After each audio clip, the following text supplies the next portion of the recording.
patient will be benefiting from a traction machine. Nakikita niyo yun dun sa lab 1, yung may aircon na machine na may kama. That's the traction machine. Yung ginagamit natin sa mga pasyenteng may ipit sa kanilang spines, no?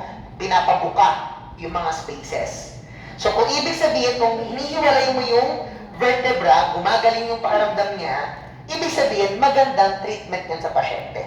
Clear? So it will be both checking for treatment, it will be also for confirming the diagnosis. Clear? Next. The next special test is your 1. Foraminal compression test. So that's your Sperling's test. So, harap sa nila, ma'am. Sperling, baliktad ni distraction. Kung si distraction, pinapabuka mo, dito mas iniipit mo. Clear? Now, take note. Sperling is done in a sequence. Sequential. Gagawin mo muna ng number 1. Pag walang naramdaman, proceed sa number 2. Pag walang naramdaman, proceed with 3. The question is, kinwari sir, ginawa namin si 1. Nag-pain, positive na sa special test. Tutuloy pa ba natin sa 2? Hindi na. Kasi bakit? Pag tinuloy mo, it can further injure the patient. Pwedeng yung dating ipit baka mas lumala. Clear? So what's the first maneuver? Compression with the head neutral. Diretsyon tingin, okay? Yung compress, mag-usap ka konti. Hindi, yung upuan. Okay, sige. Now, paano? Kamay ninyo yung clasp together, you place it on the side of the head. Okay, and then you use your body weight. You press down. Okay? Kapag naramdaman niya meron siya, sige sandal ka. Relax ka.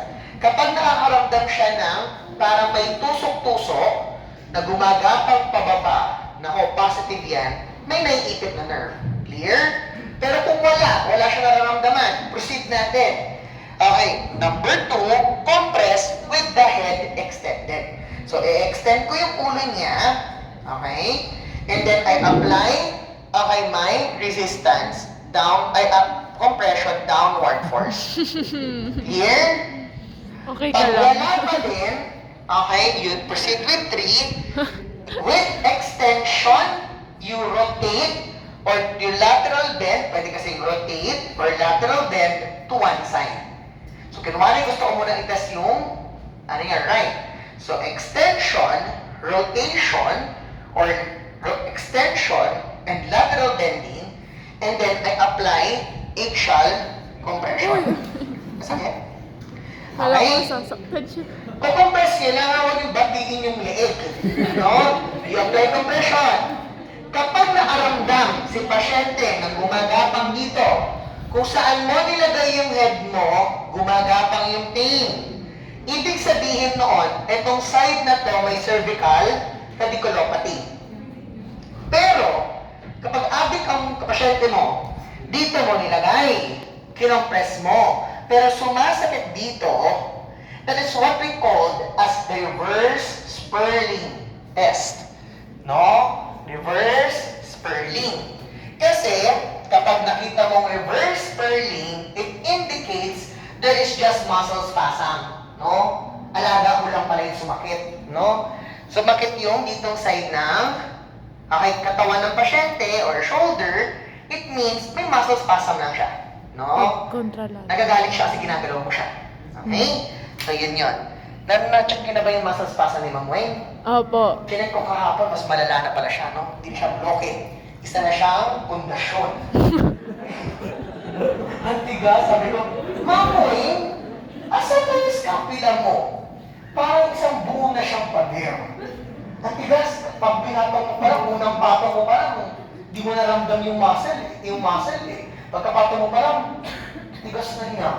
Ang hirap immobilize. Ginanong ko. Pinapangop niya sa akin, nilagyan ko, sakit sa kamay, ang tagal magumag.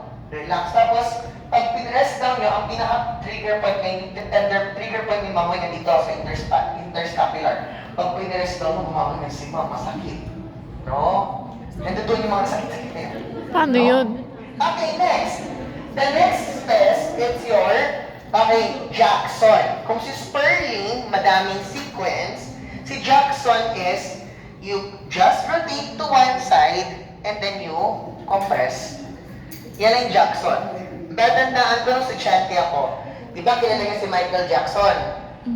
Di ba si Michael Jackson, meron siyang move na gumaganyan. Tama? So yun yun. Kala ko sasayaw. Sayaw.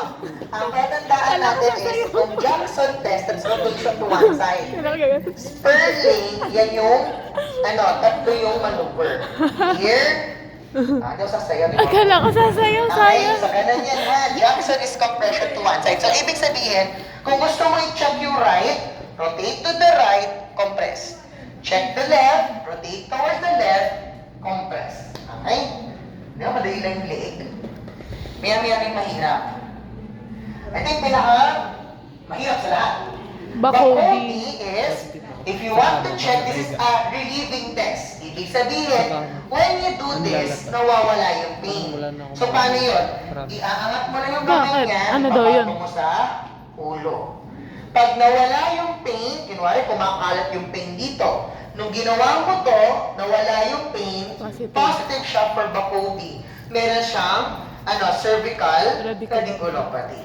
Diba? Ang hirap ng Bakodi test. Natandaan ko, Bakodi kasi para mong binabakod yung ulo mo. Clear? Binabakodan. Bakodi, binakod yung ulo. Okay? Pero take note, the Bakodi test can only assess the levels of C5 and C5, C6. Yan ay kaya niya i-assess. Next, isa namang bobong special test ulit. Okay, paano to? Titingnan mo yung brachial plexus.